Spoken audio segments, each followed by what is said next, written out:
What's your earliest memory creating artwork? I believe I was 3 years old. My earliest memory of creating artwork was on my sister's closet wall. It was an alien landing on green crayon.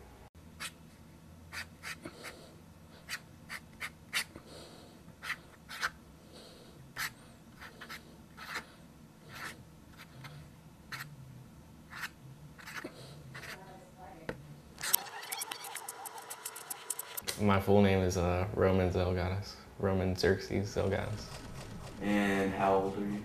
33.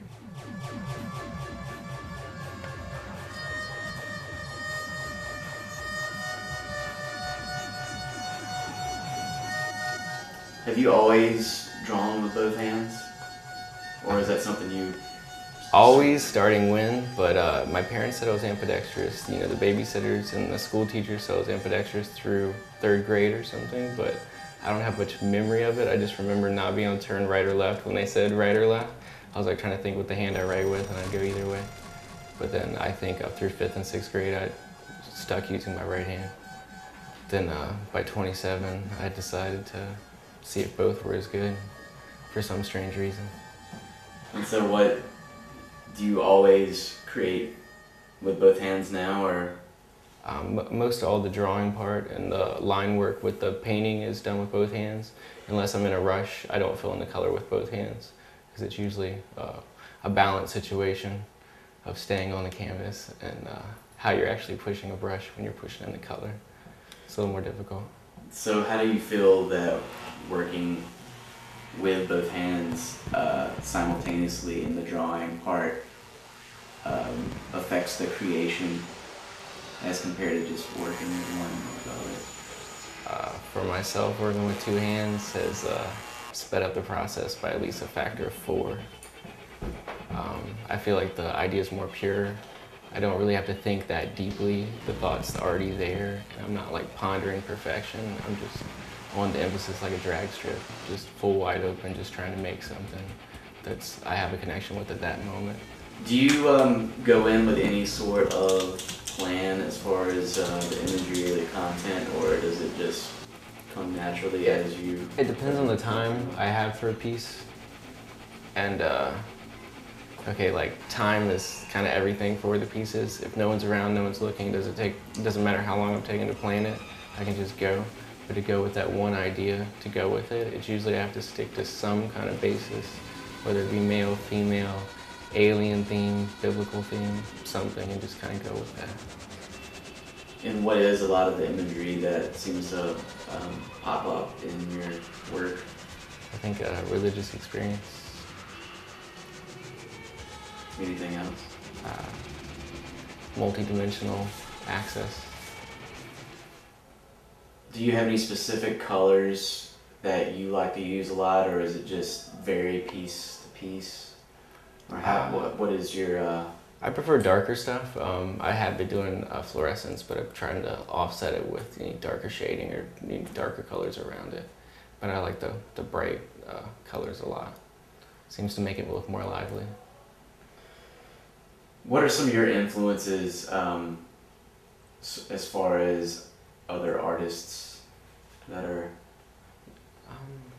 Growing up, I had heard of Picasso and I guess Salvador Dali, and opened up the encyclopedias at a very young age and said these people were important. Even the people that knew them ended up having their names written down. The girls that sat for them, the girls in the famous portraits, stuff like that. The only reason some of these names are in there is because they were painted by Picasso. And I was like, what a life, to live and have other people touched by you, touch them, and then everybody's lives were remembered, like I guess as a book. Later in life, I guess I got into H.R. Geiger, and then now as an adult, I like Paul Loffley a lot. So is your work something that you are okay with parting with, I guess, immediately? I mean, I actually prefer to part with it immediately. The longer I keep it, the longer I tend to like it. The longer you tend to like it? Like it, yeah. It's like it grows on me. Or if it hangs out with me, I was like, oh, I wouldn't be in the mood to paint that again. So to me, it goes up in value as it hangs out. So where do you see your work going? What's the next evolution? Do you think about that, or? I definitely would do larger pieces and have some comic stories in mind to create some storylines for my visual art, and eventually maybe animation.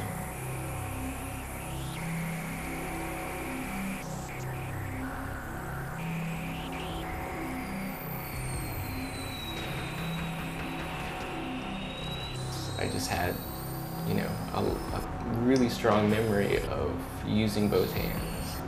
And I was, you know, I gotta do something. What am I gonna do? And I felt like I was hitting a constant speed bump. And something was catching up with me at the same time. And I took a pen and a colored pencil, and I drew 2 Indians with quivers of bows and buffalo and like teepees all around them. And I was just like, that was what I wanted to draw. And it just came out just like I thought. So I took the drawing and threw it away. But I kept the thought, and I tried writing with both hands, and that worked really well. I started asking other people because I thought it was very normal, so I gave pens to pretty much everybody that was coming over that I was hanging out with. I was like, can you write your name with both hands? And I thought it was like very normal because I was like, yeah, everybody can do this or something. But the symmetry part is pretty easy, but for some reason my brain can flip right or left or right. I can make forwards or backwards or forwards, upside down, right side up, simultaneously. It doesn't have to be the same. I don't have to write the same direction. It can be both hands backwards, forwards, back and forth. And I thought that was very odd, so it took me about 2 months to start sharing it with other people after I figured out it wasn't normal. That was at 27, and actually I'm 33 now, so I didn't actually have art shows before then, but I've always been painting and drawing. So it took my art to the next level where I felt like I should be, and that should be where it's going, is making my own, you know, more my own style.